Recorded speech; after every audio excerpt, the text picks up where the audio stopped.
My wife and I were leading a small group, and we were in one of the very first sessions. And I looked around the room and I saw a lot of uncertain faces. And they didn't quite know what to expect or what to do. And I think most of the couples there were looking for hope.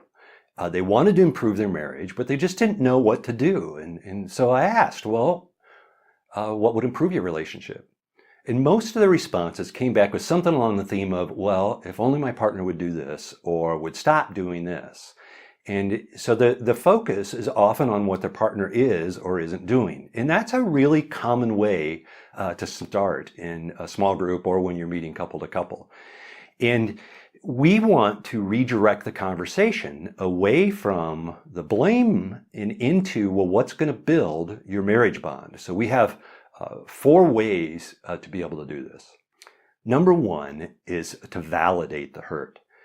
Couples come because they know that something isn't working and they're often hurt. And when we're in pain, it's difficult to see the positive. We focus on what's hurting us. So they blame their spouse for the pain and they just want to get away from that. And as marriage mentors, we want to create a very safe place to talk about issues. So we validate the hurt. And it helps people to open up, and it says that we understand. And we say, look, I understand this is painful and you're experiencing a certain amount of pain. And then honestly, unless we validate their pain, it's going to be difficult for them to focus on how to build their relationship. So the first step is to validate the pain. The second step is to focus on the bond. Most couples come because they want to improve their marriage relationship and they want it to be great and they want to be able to turn to each other and trust each other and have a safe relationship. So this becomes the focus, is how do you create a better marriage bond? How do you stay connected to each other even though we know you're hurting? And as marriage coaches, this is where we want to focus a conversation and focus on their end goal, which is usually a better connection. So step three is we will talk about John Gottman's research in his 5-to-1 ratio. So John Gottman is one of the top marriage researchers in the world. And he did a lot of research into happy versus unhappy couples.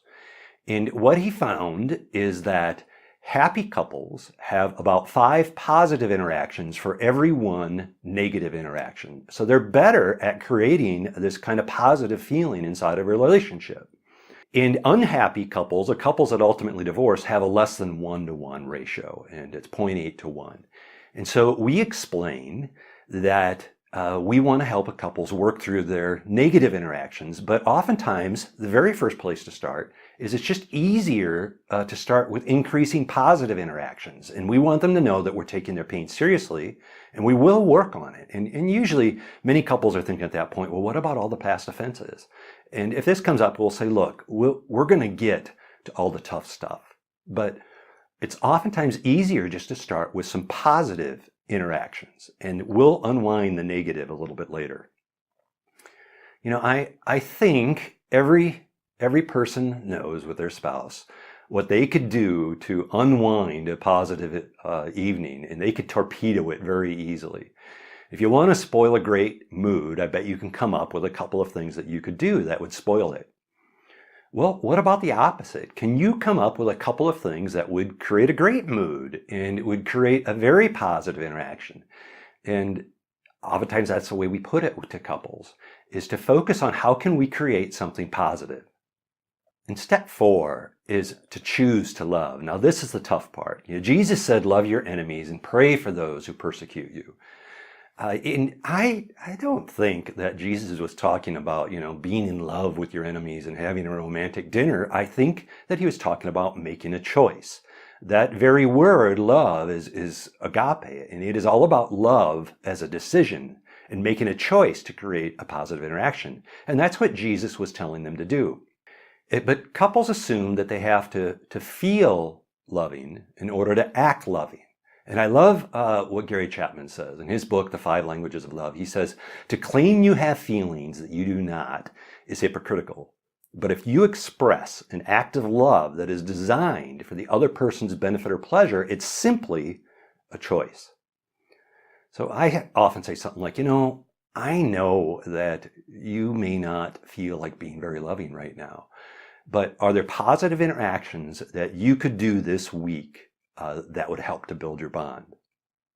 And for some couples, this makes a huge difference. And they come back the next week and they'll report they feel much more connected to each other because they'll see that their partner's trying and they've done something really positive.